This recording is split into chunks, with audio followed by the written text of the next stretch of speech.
Celebi, the time travel Pokémon, and Jirachi, the wish Pokémon. Just how fast can these two mythicals beat Pokémon Colosseum? That's what we're going to find out today. Since I've changed the rules quite a bit since my last video with 𝗟𝗂𝗀𝗀𝗀𝗀, I'll quickly go over them here. In battle, I can only use Celebi and Jirachi. If one of them faints, the battle can continue, but I'll count these metrics separately. No items in battle except Pokeballs to snag Shadow Pokémon. However, the Master Ball is banned. This time around, it's not mandatory to be snagging all Shadow Pokémon, so the run ends when I reach the credits. Additionally, I'm playing at 3 times speed this time. These changes combined will make this run significantly faster, without compromising too much of the strategy involved in finishing this game. At the end of the video, I'll go over my reasoning for these changes in more detail, so stick around if you're interested. First, let's get to know these two a little bit better. Both Celebi and Jirachi share the Psychic type, with Celebi having a secondary Grass type and Jirachi having a fantastic secondary type in Steel. This means Jirachi's only weaknesses are Fire and Ground, while Celebi unfortunately has a total of 7 weaknesses: Flying, Poison, Ghost, Fire, Ice, Dark, and a devastating 4 times weakness to Bug. I've recently expanded my Colosseum routing spreadsheet, which let me know that Grass is in fact the best offensive typing in the game, which means as soon as Celebi gets a Stab Grass type move, it will be able to cover a great deal of our opponents. Plus, Jirachi's Psychic type is quite good offensively as well. For stats, there's not much to say here. They have 100 base points across the board. This means they hit quite fast and quite hard, and are also quite bulky. Jirachi is unfortunately in the slow growth rate, which is the second worst for a solo run, as it grows the second slowest of all, behind Fluctuating. However, much to my surprise, Celebi is actually in the medium slow growth rate, something I didn't realize until about halfway through the run. This means that Celebi is going to grow at a faster pace than Jirachi, and their levels will slowly diverge during the course of the run. As for abilities, Celebi has Natural Cure, which is completely useless in a duo run since I'll never switch out. To compensate, Jirachi has one of the best abilities in the game, Serene Grace. This ability doubles the chance of secondary effects of moves. So, for example, Secret Power will have a 60% chance of activating its secondary effect instead of 30%. This means that a strategy involving around abusing our secondary effects is suddenly viable. Even a move like Psychic now has a 20% chance of lowering the opponent's special defense. For this reason, and also because Celebi doesn't start with a single good move, I decided to make it the return using Pokémon and Jirachi the secret power Pokémon. Of course, since these two are genderless, they don't have any egg moves, so that doesn't come into effect, although I'll talk about this decision at the end of the video as well.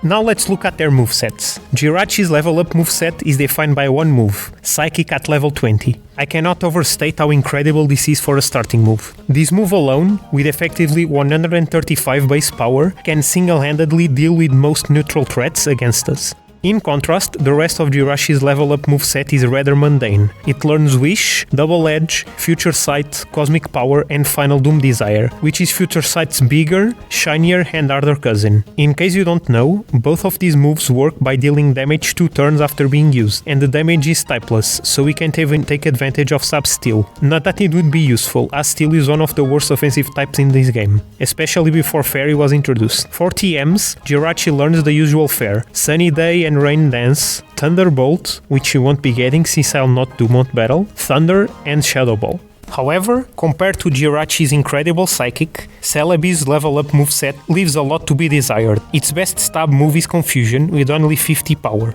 No, scratch that. Confusion is its only stab move. It also learns Ancient Power, a physical move in this gen, at level 20, and a few other status moves that cannot be used effectively in a duo run. Its TM moveset is quite decent, with access to Sunny Day and Rain Dance, the fantastic Giga Drain, which will be our Stab Grass type move of choice, Psychic, although again it can only be obtained in Mount Battle, Shadow Ball, and finally Solar Beam. Now, looking at these movesets, I can see 2 possibilities for a strategy. Either I can use Sunny Day and abuse the 1 turn, 180 power Solar Beam, or I can use Rain Dance and let Jirachi abuse Thunder with Serene Grace for a 60% chance of paralysis. Either of these strategies can be supplemented by hidden power, fire or water respectively. The Sunny Day strategy gives us more firepower, literally, and coverage with hidden power fire. However, the Rain Dance strategy will give us a precious way to deal with fire types, with a base 105 base hidden power water, and a great neutral move in Serene Grace boosted Thunder for Dark, Psychic and Steel types that resist the eponymous move. I also considered running Celebi as a mixed attacker and actually began a run with this strategy, but quickly found out that Ancient Power is way too weak to be useful later in the game. For this reason, I went with the modest nature for both. Drawing from that failed run, being able to outspeed opponents is more important than maybe being able to use our attack stat for something. So, which strategy did I decide to go with in the end? Well, let's begin the run and we'll find out in due time. Since this is a YouTube video, I'm obligated to ask you to subscribe to the channel if you like this content and to share it around with other people who might be interested in watching it. With that out of the way, let's get started. Also, if you'd like to watch me play through the game live, please subscribe to my second channel, Trite Streams.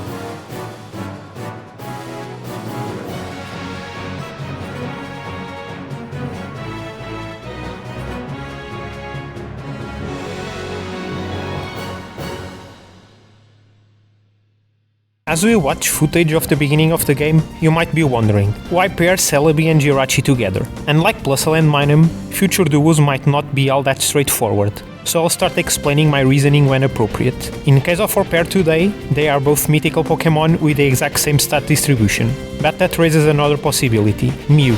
The thing is, Celebi and Jirachi actually share a strange connection to each other, and the thing linking them is none other than this game itself, Pokémon Colosseum. Obviously, Celebi is the unofficial mascot of the game, since it's its power that can purify shadow Pokémon. And in Japan, the bonus disc that came when you pre-order the game would give you a Celebi. However, in North America, the bonus disc gave you a Jirachi instead. So these two share this strange connection to Colosseum, and so in a way I feel like they are made to be played together, and as you'll see, they actually complement each other rather well in-game. It seems like I talked so much that we swiftly got to the first shadow Pokémon of the game, Makuhita. I snagged it out of habit, although that's not necessary. As for the RGB trainers, I went with the obvious option, Verde, to get the Miracle Seed from Bayleaf, to boost Celebi's meager, soon-to-be stab move Giga Drain, which in this generation only has 60 base power. In Pyrite Town, I go straight past the dual square, since we don't need to snag any of these shadows this time. Clear the Colosseum around 0, and also fly through Pyrite Building without any sort of difficulty, due to Jirachi's incredibly powerful 135 power Psychic. Our time after Wreath and 𝗠𝘂𝗀𝗀𝗀 is 26 minutes and 38 seconds. And our Psychic is going to get even stronger, since in Pyrite Cave, Rider Twain has a Shadow Meditite holding the Twisted Spoon, giving Psychic an effective power of nearly 150. Our stats at this level are good enough to pretty much erase any opposition we might face, even if at this point Celebi doesn't have a decent special move and still relies on return for damage. Good thing our attack is so high. I fumble a bit in Pyrite Cave searching for vitamins, which I eventually find, but honestly I don't think they are worth the time waste, especially because I accidentally gave zinc to our newly caught Meditite. Whoops, that's what I get for playing at 3 times speed. Without any sort of resistance, we get to Mirror B in record time. Let the music play.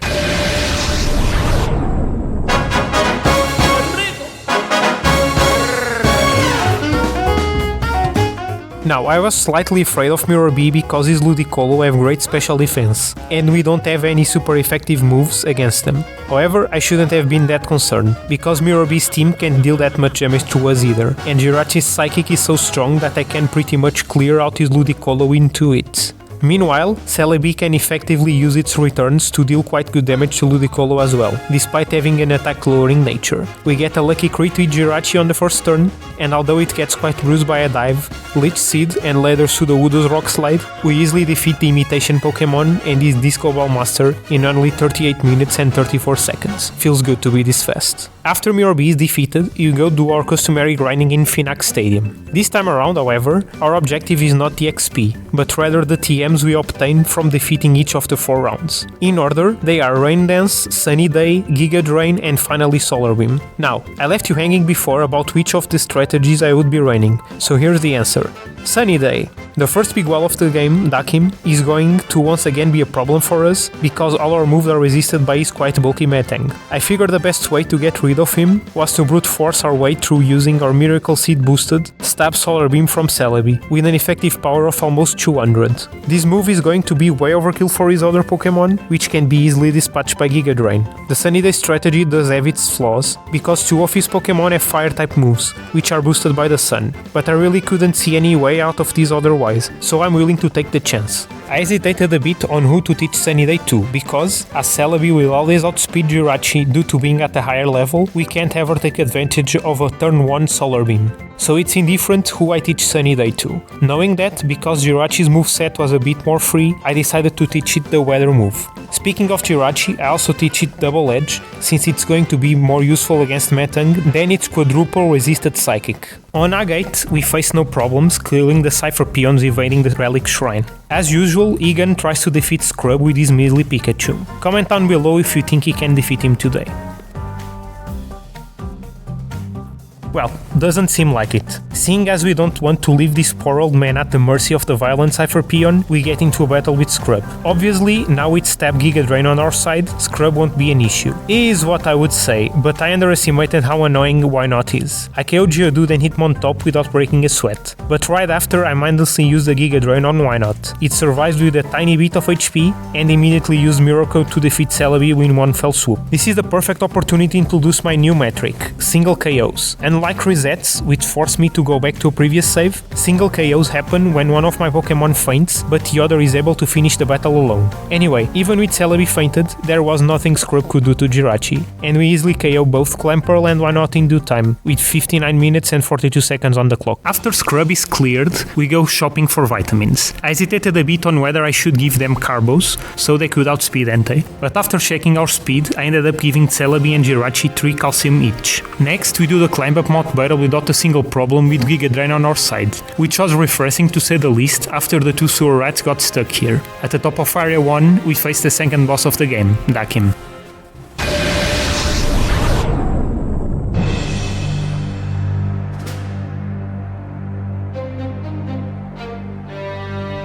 My strategy for 𝗥𝘂𝗶𝗀𝗀 was simple. Solar Beam and Pray. I knew it wasn't enough to KO Metang, but I was hoping it was enough to KO it in 2 hits. First turn I use Giga Drain on Metang while Jirachi sets up the sun, and the 𝗟𝗶𝗀𝗀𝗀 Pokemon retaliates with his customary Earthquake. Fortunately for me, Metang doesn't get stabbed from Earthquake. Its attack stat isn't particularly high, and Celebi and Jirachi are quite bulky, so they shrug off the hit pretty easily. Then on turn 2 I fumble, and forgot that it was risky to try and use Solar Beam on Metang since it was likely it was going to use Protect. Jirachi's Psychic barely misses the KO on Golem, and she retaliates with a massive 150 power Earthquake, coming from a 110 base attack. Naturally, Jirachi is unable to take the hit and faints. Obviously I was going to reset, but I still used Solar Beam on Metang just to see how much it would deal, and I was quite pleased to see it dealt about half its HP. On the second attempt, I corrected my mistake and used Solar Beam to delete Golem out of existence, while Jirachi's Psychic just barely missed the KO on Marshtomp. On the next turn I figured Marshtomp couldn't actually do that much to us, so I targeted Metang with both mythical Pokémon. Turns out Solar Beam was actually doing much more to Metang than I thought, and it alone KO'd Metang from about 3/4 HP. Jirachi's Double Edge hits the incoming Camerupt for surprisingly high damage, considering I have a nature that decreases our attack.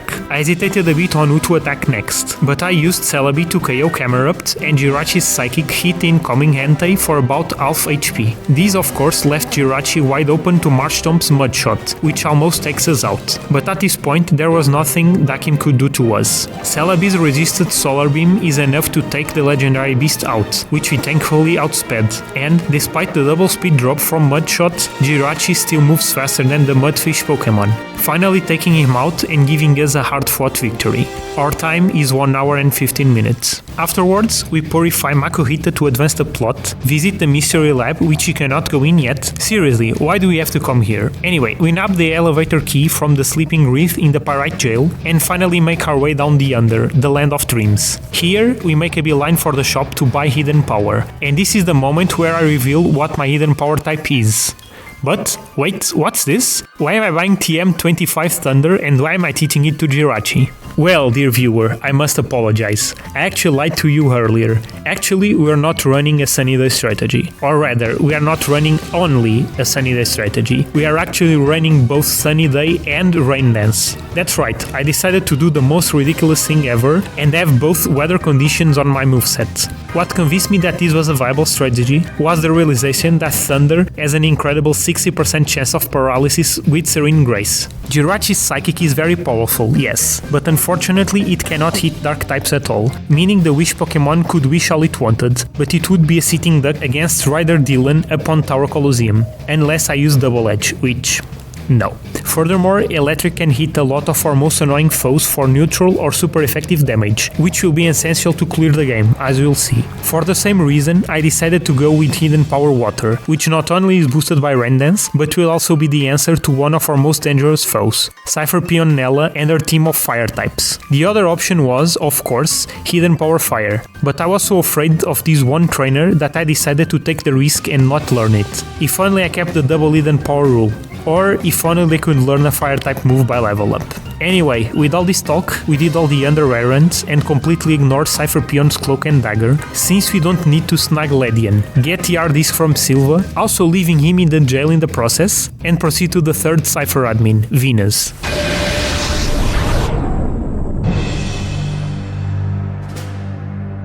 Now, I wasn't expecting Venus to be much of a problem, since we have an answer to almost every Pokémon on our team, and Venus's annoying attract strategies won't work on our genderless mythical Pokémon. I immediately used Giga Drain on Steelix and set up the Sun with Jirachi. Fortunately, Steelix wastes a turn using Taunt, meaning we are now clear to trounce all over her team with Solar Beam. We delete Steelix and deal massive damage to 𝗟𝗂𝗏𝗀𝗀 with Psychic, but her double edges are starting to hurt.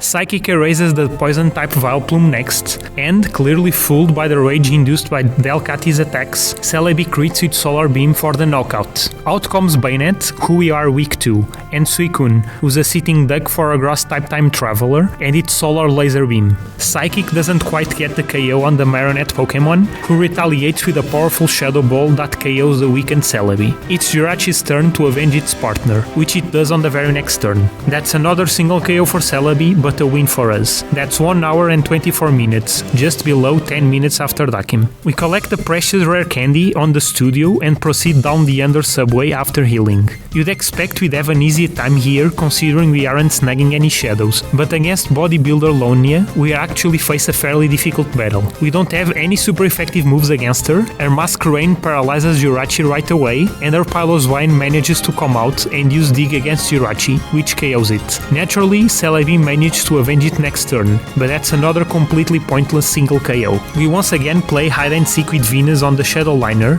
get the lab's basement blown up right in front of our eyes. But clearly someone should take better care of the main gate keys, because they are right there on the wrong side of the explosion. Seriously, they leave these things anywhere. Anyway, with the keys in our possession, it's time to invade the lab.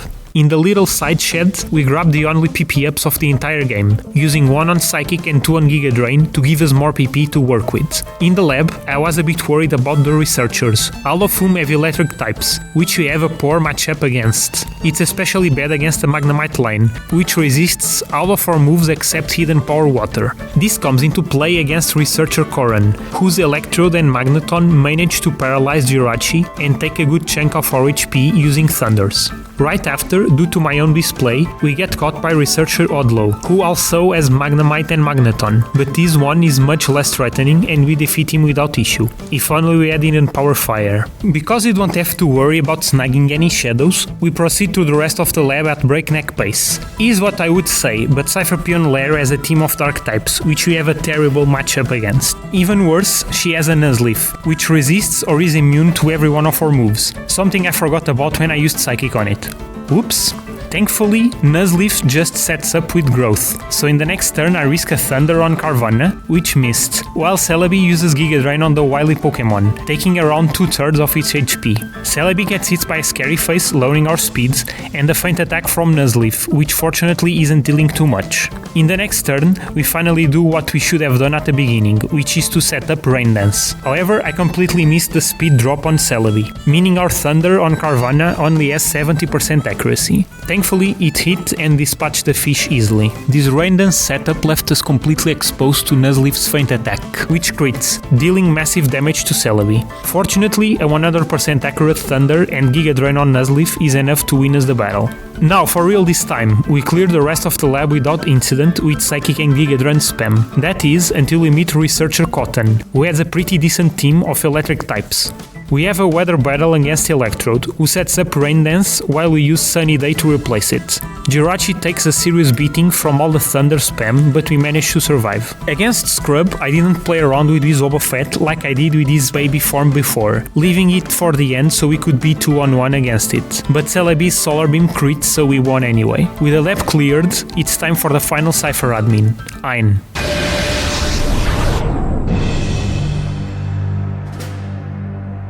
𝗂𝗂𝗀𝗋's battle was pretty easy considering we have an answer to every one of his Pokémon. We delete Golbat with Psychic, while Celebi sets up the Rain, leaving us open to a Toxic from Altaria, so we are on a timer now. Next turn, Celebi's Giga Drain also KOs Huntail, while Thunder does an impressive damage to Altaria. It uses Fly, but that of course leaves it open to a Thunder from Jirachi, but it still survives. Celebi in the meanwhile uses Giga Drain on Lantern, who also survives. We have been having terrible ranges against this Pokémon, I swear. Lantern uses Confuse Ray on Jirachi, but it manages to break through and hit Altaria for the knockout, while Celebi also gets rid of Lantern with another Giga Drain. Finally, we are face to face with the third legendary beast Raikou, but a combination of Psychic and Giga Drain is enough to KO it. That sign cleared at 1 hour and 53 minutes. After 𝗂𝗂𝗋's done, we make our way to the final area of the game, Realgam Tower. The Mirror B rematch is much easier than usual, since he has a Sudowoodo instead of the usual Almado that replaces it. Despite Ludicolo's incredible special bulk, Celebi's Giga Drain takes out almost his entire health, and Jirachi finishes him off. Loudred avenges his partner with a weak 𝗟𝗏𝗀𝗀𝗀, which we shrug off. The Ludicolo was replaced by Golduck, which obviously falls to Giga Drain, while Jirachi KOs Loudred with Psychic.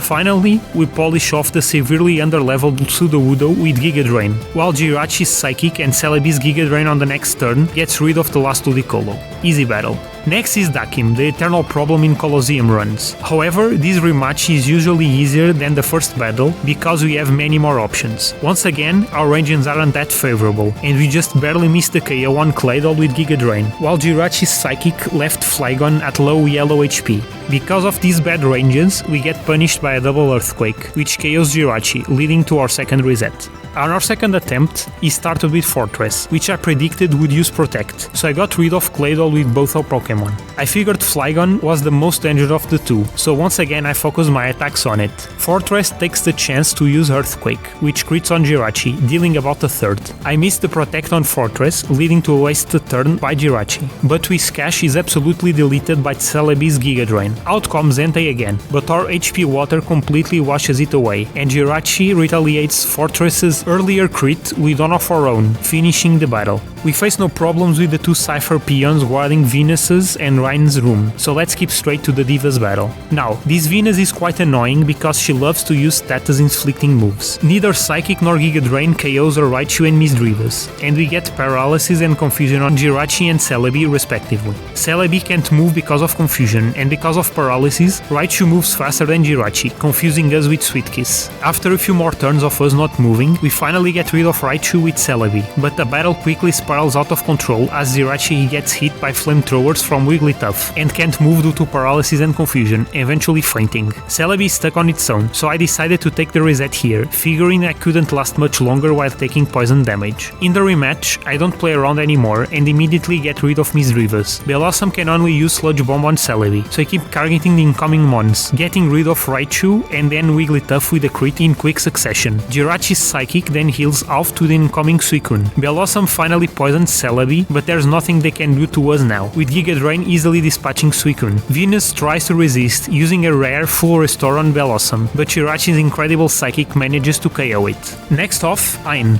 I completely forgot Raiden had Protect, so I wasted Celebi's turn using Giga Drain on it, but Jirachi KO'd 𝗂𝗏𝗀𝗀𝗀𝗀 easily. Next turn, Giga Drain deletes Raiden as it should have on the first turn, but 𝗟𝗶𝗀𝗀𝗀𝗀 survives Jirachi's Psychic, setting up Rain Dance, which is obviously good for us. Ain's Stormy also gets destroyed by Giga Drain, but Ain uses another rare full restore on 𝗟𝗶𝗀𝗀𝗀. It was useless though, because thanks to her setting up the rain, Thunder couldn't miss, and 𝗟𝗶𝗀𝗀𝗀 was obliterated as a result. Only Raikou is left, but Celebi crit with Hidden Power Water, finishing the battle. This time, we ignore Egan's email. We don't need a Master Ball to win. Cypherpune 𝗟𝗏𝗀 and Bandana Guy Clest ambushed us on the way up the tower, but they are no match for our mythical Pokémon. After Nascor taunts us and we clear the trainer guarding the healing machine on Realgam's Tower's lobby, we face off against 𝗠𝘂𝗀𝗋𝗀𝗀.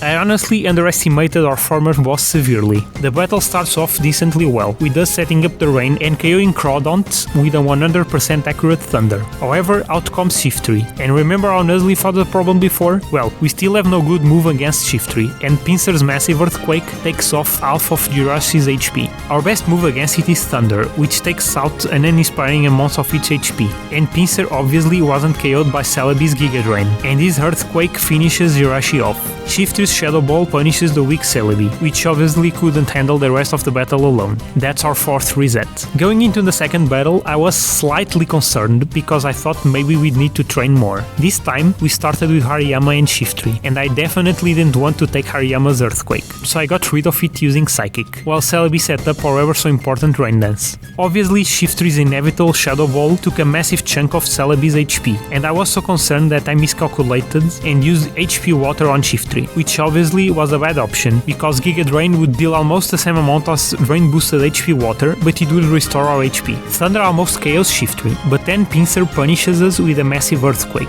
leaving Jirachi under half, and Shiftry's subsequent Shadow Ball almost KOs Celebi, leaving it with only 13% HP. But we still aren't out of the count. Shiftry was so weak after Pinsir's Earthquake that HP Water KO'd it. I hoped beyond hope that Jirachi's Psychic would KO Pinsir next. It did not. I thought it was all over, but then Pinsir inexplicably used Submission, leaving Jirachi with only 32 HP, but still alive. With Pinsir so weak after Psychic and Submission Recoil, we could easily KO it with Celebi, and Jirachi's Thunder easily KOs 𝗂𝗏𝗀𝗀𝗀𝗀. Only the Shadow Skarmory is left, but it couldn't stand a double combo of HP Water and Thunder. We narrowly defeat 𝗠𝗂𝗀𝗋𝗀 at 2 hours and 17 minutes. But just imagine how much easier this battle would have been with a Fire-type move. We could easily set up Sunny Day and then sweep his whole team. Never mind, let's keep going. It's time for the Tower Colosseum. In case you're new to Colosseum, let me explain what the Tower Colosseum is. It's like the Elite Four in the main series games, where we have 4 type team battles, except the Tower Colosseum is controlled by the evil team, and at the end, we face off against the evil team's boss, Nascor. However, the twist is that we cannot heal or save between battles. Of course, we aren't snagging the shadows this time, so it's going to be much easier than with Plusle and Minun. However, we are also at a much lower level. Should be fun. Let's go. Our first trainer is Bodybuilder Jomas, who uses normal type Pokemon. We don't have super effective moves against her, and both Porygon 2 and Zangoose survive our moves, but later on in the battle I set up the Sun to deal with the bulky Miltank, which once again also survives with the Sliver. Fortunately, they are targeting mostly Celebi, which can recover HP with Giga Drain, and Milt just uses Defense Curl, meaning we won without much issue. Next is Rider Dylan with his team of dark types, one of our offensive and defensive weak spots. Fortunately, his team consists of the Shadow Absol, who loves to set up Swords Dance, 𝗟𝗶𝗀𝗀𝗀𝗀, who's weak to grass, and Mightyena, who's just plain weak. We immediately set up the rain so Jirachi can actually hit them at all, and its Thunder handily gets rid of 𝗟𝗶𝗀𝗀𝗀. Absol predictably uses Swords Dance, so we use Thunder to weaken it, and our Serene Grace comes in handy to paralyze it, while Celebi uses Giga Drain on Mightyena to recover some HP. Despite the paralysis, Absol moves and uses a +2 Shadow Rush to deal around half damage to Jirachi, while Mightyena just used a weak Crunch on Celebi, dealing about a third. Obviously, we KO both of them on the next turn. We managed to skirt around our weakness to Dark, thankfully. Now, the third trainer is 𝗟𝗶𝗀𝗀𝗀𝗀, who's a fire-type user, another one of our critical weaknesses. She sends out Torkoal and her Shadow Houndoom, with its dark and fire typing. Fortunately, I had prepared for this battle ever since the beginning of the run. With Rain on the field, not only does our HP Water have an effective power of 105, but all our fire-type moves are weakened by 50%. We use Thunder to deal a massive chunk of damage to Houndoom. It once again paralyzes him, but he moves and dances with a Fire Blast on Jirachi, which thankfully is weakened by the rain, otherwise it would have dealt much more than the around half of max HP. Torkoal also uses a fire-type move, this time Heat Wave, and once again Jirachi is saved by the rain, as well as the fact that in Gen 3, moves that hit both opponents only deal 50% of their normal damage. However, we get an unfortunate burn, which KOs Jirachi at the end of the turn. We could never in a million years get through this battle and the one right after with Celebi alone, but I decided to keep going and black out because these trainers give decent XP. We KO on Doom with Hidden Power Water, but Torkoal uses Sludge Bomb to put Celebi into yellow health. Our rain boosted HP Water destroys the 4 times weak 𝗥𝘂𝗹𝗲𝗀, and Torkoal's next Sludge Bomb leaves us with a sliver of HP, but we manage to KO it in the next turn. Naturally, going into the final trainer of the gauntlet, 𝗟𝗶𝗀𝗀𝗀𝗀, the grass type user, which stood no chance of winning, and that's the first blackout of the run. For context, a blackout is when I lose but decide to not reset to keep my XP. I tried the GoD Colosseum one more time, figuring that with a better strategy I could get further in. The first 2 battles go much the same way, just with better use of Giga Drain to remain healthy. So let's skip to 𝗟𝗶𝗀𝗀𝗀𝗀. This time, Houndoom uses Howl instead of, trying to deal damage to Jirachi, which means that we easily manage to shrug off Torkoal's Heat Wave and thus swept their team. With both Celebi and Jirachi alive, we get to 𝗟𝗶𝗀𝗀𝗀𝗀 in a much more favorable situation. I hesitate a bit on what to do against him. It would have been really awesome to have a fire-type move here, but alas. Ultimately, I decided to set up the rain, which was an objectively bad move on my part, with Jirachi's Psychic dealing a bit over half damage to 𝗟𝗶𝗀𝗀𝗀. Its Magical Leaf deals pathetic damage to Celebi, but Cradily Sludge Bomb is actually threatening. We KO 𝗟𝗶𝗀𝗀𝗀𝗀 with Psychic, and use our rain boosted HP Water on Cradily for pathetic damage. Celebi unfortunately gets poisoned, because of course it would. Psychic can delete Vileplume, and I finally decide to use Giga Drain on Cradily to recover some health. Stone's last Pokemon comes out and it's a Cacturne. That darn grass dark typing again. Celebi is on the brink of death after poison, so use our last move to Giga Drain Cradily. Thunder hits Cacturne, dealing about a third, and paralyzes it, but its faint attack KOs the poor Celebi. Actually, it turned out setting up the rain was useful, because otherwise we'd have to use 70% accurate Thunders against this Cacturne. His best move against us is apparently Needle Arm, which we resist, and after the rain ended, we are forced to use those 70% accurate Thunders on it until it faints. We had another single KO for Celebi, but somehow we managed to clear the GoD Colosseum. Now, fully healed, we face off against Cypher boss apparent Noscore, who has the best battle team in the entire series in my opinion. It's just so inspiring.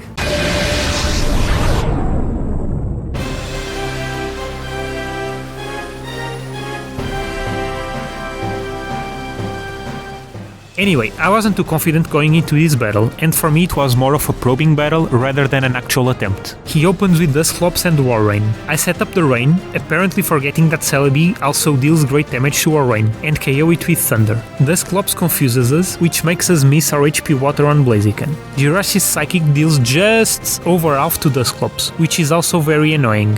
Blaziken uses Swagger to confuse Jirachi, while Dusclops uses Shadow Ball to deal about a third to Celebi. I hoped beyond hope that we moved to defeat Blaziken with Hidden Power Water and Dusclops with Psychic, which we fortunately do. Things are looking up, but out comes Xatu and Gardevoir, who has really good special defense. I use Giga Drain on the Embrace Pokemon, which crits, dealing massive damage but not quite KOing. Unfortunately, Jirachi misses Thunder due to confusion, and Xatu uses Drill Peck to bring Celebi to around half, while Gardevoir hits Jirachi with Thunderbolt, bringing us to a third. Come on now, we need to move through confusion. And Noscore decided this was the best time to use X Special on his Pokemon, pretty much throwing the battle. Celebi and Jirachi both snap out of confusion, KOing Gardevoir and Xatu. The only Pokemon left is the Shadow Metagross. I used Thunder on it, despite the rain having stopped at this point, but a combination of Hidden Power Water and Thunder deal with the Iron Leg Pokemon. We actually managed to clear Noscore on our first try at 2 hours and 30 minutes.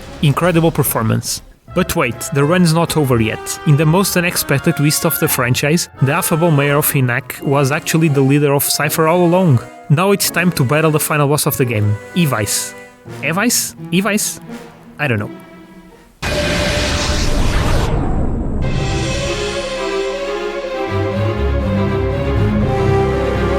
We were already pushing our luck with Nuzlocke, but 𝗟𝗏𝗻𝗀 is a whole other beast. He has a Salamence that is neutral to our every move, a Slaking which is in general a beast to defeat, a Machamp that although easily KO'd with Psychic has an extremely powerful Earthquake, and finally a Scizor who is also neutral to every one of our moves and is quadruple effective against Celebi. Not to mention Tyranitar, who's a total unknown because, let's be honest, everyone snags it with the Master Ball.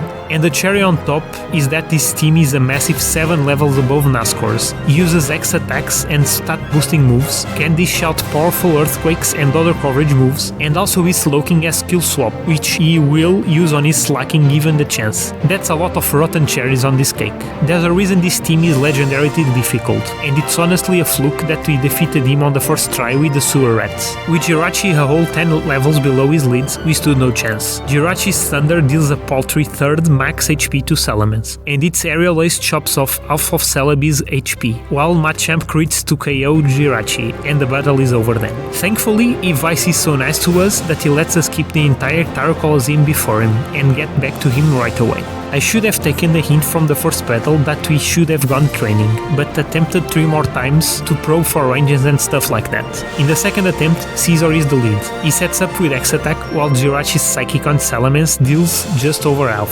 I'll focus my attacks on Salamence to KO it, but obviously +1 attack Scizor one-shot Celebi with Silver Wing, with a crit. I take the Blackout and this time give our precious 3 rare candies to Jirachi to bump it up to level 55 and try again. He opens with X attack once again, but I make a massive misplay. Jirachi now outspeeds Celebi, or maybe it was a speed tie, so he tries to use Thunder before Rain Dance and misses. Thankfully, CC through that turn, we managed to KO Scizor with both Thunder and needed Power Water. Slowking isn't much of a threat to us, but his +1 Shadow Wall deals just over a third to Celebi. Incomprehensibly, I used Thunder on Slowking and Giga Drain on Salamence, so obviously after his Dragon Dance, we'd lose handily. I decided to take my 5th reset here just in case we needed to train later, and thus get a bit more mileage out of our precious rare candy. The 4th time against 𝗟𝗏𝗻𝗀 goes much the same way. We let Scizor alone and it destroyed Celebi with Silver Wing. Clearly I'm a bit too weak to defeat 𝗟𝗏𝗻𝗀 and the ranges just aren't there. If finally we had a fire move, we could probably deal with Scizor so much easier with it, but even then I'd need to train for his other Pokemon. At this point in the game, the best place to train is undoubtedly the Under Colosseum, which has Pokemon in the mid to high 50s. In the Under Colosseum I do round 1 without issue,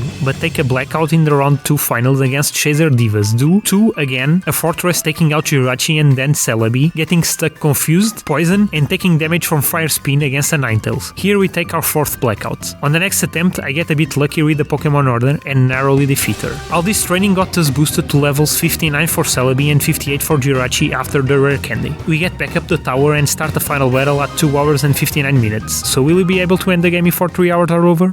Now buckle up and, if you're listening to this on the background, please redirect your attention to the screen because this battle is crazy. 𝗟𝗏𝗻𝗀 opens with Slaking and Machamp, which is a good opening because we can set up the Ancestral Rain before Scizor shows up. We easily KO Machamp and Slaking uses Bulk Up, meaning that if we leave it alive, he's gonna destroy us. Fortunately, he's just used X attack on Salamence, meaning we can safely KO Slaking without repercussion, if our combined Psychic and HP Water were enough for Slaking, which they weren't. Fortunately, this was Slaking's turn to loaf around, so he took the precious chance to deal some damage to Salamence. Again, fortunately, he wasted a turn using X attack on it, but unfortunately, he used the full restore on Slaking. Again, fortunately, our HP Water crits Slaking, putting it exactly in the same HP as before. Now both Salamence and Slaking are in KO range, so we easily dispatch both of them. Out come Slowking and Scizor. As my testing before showed, Thunder and needed Power Water were enough to KO Scizor combined.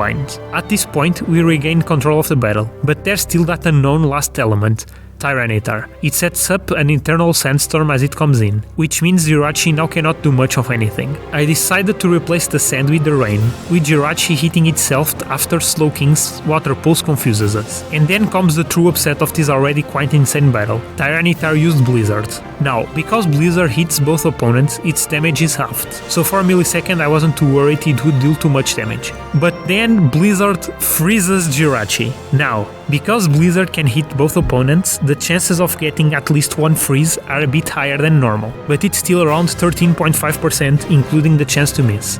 Fortunately, the freeze hit Jirachi, which was the most useless of the two, so Celebi alone was able to slowly handle both Terranator and Slowking, because Jirachi never actually unfroze, and ended up fated by Slowking's water pulses. And that's how I defeated 𝗟𝗲𝗀𝗀 and Pokémon Colosseum in 3 hours 1 minute and 42 seconds. With a total of 5 single KOs, 3 for Celebi and 2 for Jirachi, 6 resets and 4 blackouts. What an epic finale for a truly incredible run. Now it's time for the post-mortem. Honestly, the moment I figured the double weather strategy, I knew I was in for a really special run. And by the end, this crazy strategy proved to be really the right answer for most of the problems we faced. If we needed firepower, we used solar power with Solar Beam. If we needed neutral electric and didn't power water for coverage, we switched to the rain. And Psychic/Giga Drain were solid enough moves for most weak targets. Despite our crippling weakness to bug and fire, we managed to overcome every one of the obstacles we faced. And we only needed to grind just a little bit, which compared to how much grinding we did with Plusle and Minun was a welcome change. Celebi and Jirachi are just great Pokemon in general, and they ended up having great synergy in the end.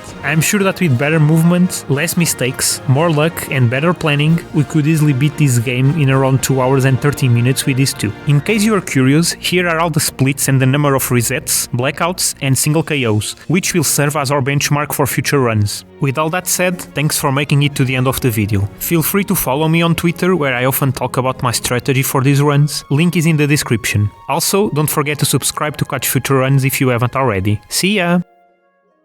Outro time! Now's the perfect time to talk a bit about my decision to cut the requirement to snag all shadow Pokemon. Honestly, it was a difficult decision to make, but it came around because of that ill-fated lost Celebi and Jirachi run, where I tried to use a physical Celebi. I got so far as Venus 2, but Suicune just refused to get snagged. And that's when I figured that snagging Pokemon is basically an RNG fest. You can try and make your moveset have moves like Thunder Wave or Sleep Powder, or weak moves like Secret Power or False Swipe to put them in low ranges. But in the end, you're always at the mercy of the random chance. Plus, since almost every Pokemon can learn Toxic, you can't even argue that a Pokemon learning a status-inducing move makes them better or worse than others. Even before, during the Plusle and Minun run, the best solution to snagging Mantine was just to throw a ball at it at full health. That doesn't involve any strategy whatsoever, it's just dumb luck. And especially for Pokemon like the legendaries, even if they have a higher catch rate than usual, they are still incredibly difficult to snag. And of course, Colosseum's ultimate design flaw is that Shadow Rush's recoil can KO the Shadow Pokemon itself, making snagging the Shadows even more frustrating. Now, you could argue that Pokemon is inherently a game based on randomness.